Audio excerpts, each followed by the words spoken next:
Shri Stanley Augustine, അതായത് വയനാട് സുന്ദരിയാണ്, എത്രമാത്രം അകന്നു നിൽക്കണമെന്ന് ആരെങ്കിലും ആഗ്രഹിച്ചാലും അങ്ങോട്ടടുപ്പിക്കുന്ന ഒരിടമാണ്, ടൂറിസം സാധ്യതകൾ ഉള്ള ഇടമെന്ന നിലയ്ക്ക് തന്നെ പ്രശസ്തവുമാണ്. പക്ഷേ വയനാട്ടിലെ അനിയന്ത്രിത ടൂറിസം അപകടം വിളിച്ചു വരുത്തുന്നുണ്ടോ?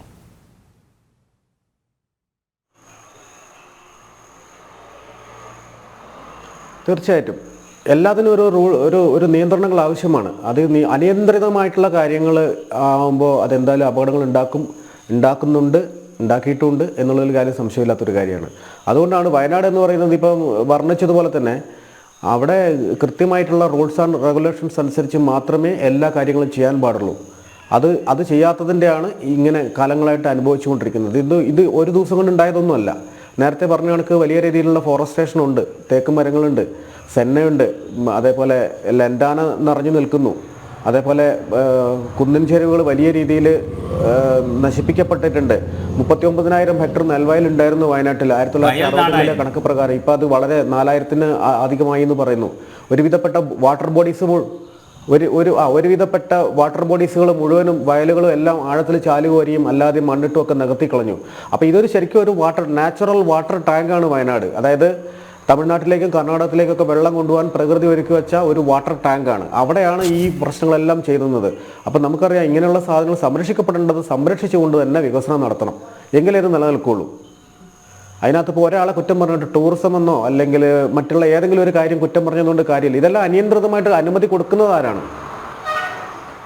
അനുമതി കൊടുത്ത് അത് അനിയന്ത്രിതമായിട്ട് ആവാസ വ്യവസ്ഥയും മണ്ണിൻ്റെ ഘടനയും നഷ്ടപ്പെടുത്തുകയാണ് ചെയ്തത്. ഇപ്പോൾ നമുക്കറിയാം, കാരാപ്പുഴ പദ്ധതിയുടെ കനാലിന് വേണ്ടിയിട്ട് ഇപ്പോഴും ഉണ്ടാക്കിയിരിക്കുന്ന ഓപ്പൺ കനാലുകളും കട്ടൻ കനാലുകളും അക്വഡക്റ്റുകളും ഇപ്പോഴും ചോർന്നൊലിച്ച് കിടക്കുക. കൽപ്പറ്റയൊക്കെ പോയാൽ കാണാം, കമ്പളക്കാട് പോയാൽ മടക്കിയിൽ പോയാൽ കാണാം വെറുതെ കിടക്കുന്നത്. എത്ര കാലമായി അതിനൊക്കെ വേണ്ടിയിട്ട് എത്ര പാറ പൊട്ടിച്ചു, എത്ര പുഴയോരങ്ങൾ ഇടിച്ചുകൊണ്ട് പോയി, എത്ര മണ്ണ് കോരിക്കൊണ്ടുപോയി.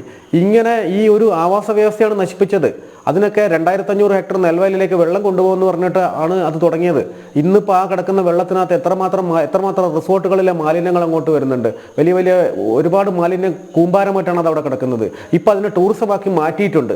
അപ്പോൾ ഇങ്ങനെ ഒരു പ്ലാനും പദ്ധതി ഇല്ലാത്തത് കൊണ്ടാണല്ലോ ആദ്യം അത് വയൽ കൃഷിക്കാണെന്ന് പറഞ്ഞു, പിന്നെ അത് കുടിവെള്ളത്തിനാണെന്ന് പറഞ്ഞു, ഇപ്പം അതെല്ലാം കൂടെ ഒരു പാർക്കാക്കി വെച്ചിരിക്കുകയാണ്. അപ്പോൾ ഇങ്ങനെ ഒരു പ്ലാനും പദ്ധതികളില്ലാതെ നമ്മുടെ വയനാട്ടിലെ ഏറ്റവും മനോഹരമായ ഒരു ആവാസ വ്യവസ്ഥയായിരുന്നു ഈ കാരാപ്പുഴ എന്ന് പറയുന്ന പ്രദേശം. അതുപോലെ തന്നെയാണ് ഈ പറയുന്ന ബാണാസുരയ്ക്കും സംഭവിച്ചിട്ടുള്ളത്. അപ്പോൾ ഒരു പ്ലാനും പദ്ധതികളും ഇല്ലാതെ വയനാട് ഏറ്റുവാങ്ങിയ ആഘാതങ്ങൾ വളരെ വലുതാണ്. അത് വയനാട് ആരും ചോദിക്കാനും ഇല്ല, പറയാനും. ഞാൻ നേരത്തെ പറഞ്ഞ കണക്ക് കുറേയധികം ആളുകൾ ഇവിടുത്തെ നാച്ചുറൽ റിസോഴ്സസ് കൊള്ളയടിച്ചു കൊണ്ടുപോകാൻ വേണ്ടിയിട്ട് കൃത്യമായി ഉണ്ടാക്കിയിരിക്കുന്ന ഒരു പ്ലാനാണ്. അത് ഇംഗ്ലീഷിൽ പദ്ധതികൾ തയ്യാറാക്കുന്നു, മലയാളത്തിൽ പദ്ധതികൾ തയ്യാറാക്കുന്നു. ഓരോ പദ്ധതികളുമായിട്ട് ആളുകൾ വന്ന് ഇവിടെ പരിപാടി തുടങ്ങുമ്പോഴാണ് ഇവിടുത്തെ ജനങ്ങൾ അറിഞ്ഞുകൊണ്ടിരുന്നത്. അപ്പോൾ അതിനൊന്നും അന്ന് പ്രതികരിക്കാൻ പറ്റാത്തതുകൊണ്ട് ഇതെല്ലാം ഇന്ന് നിശബ്ദമായിട്ട് അനുഭവിച്ചുകൊണ്ടിരിക്കുകയാണ്. ഇങ്ങനെ ദുരന്തങ്ങൾ ഉണ്ടാകുമ്പോൾ പെട്ടെന്ന് ആഗോള കാലാവസ്ഥാ വ്യതിയാനത്തിൻ്റെയൊക്കെ ഭാഗമായിട്ട് എന്തെങ്കിലും ദുരന്തങ്ങൾ വരുന്ന സമയത്ത് ഇവിടെയുള്ള സാധാരണക്കാരൻ, അതാണ് ഇപ്പോൾ നമ്മൾ കഴിഞ്ഞ ദിവസം കണ്ടത്. പുത്തുമല കണ്ടു, നമ്മൾ എത്രയോ ദുരന്തങ്ങൾ കണ്ടു.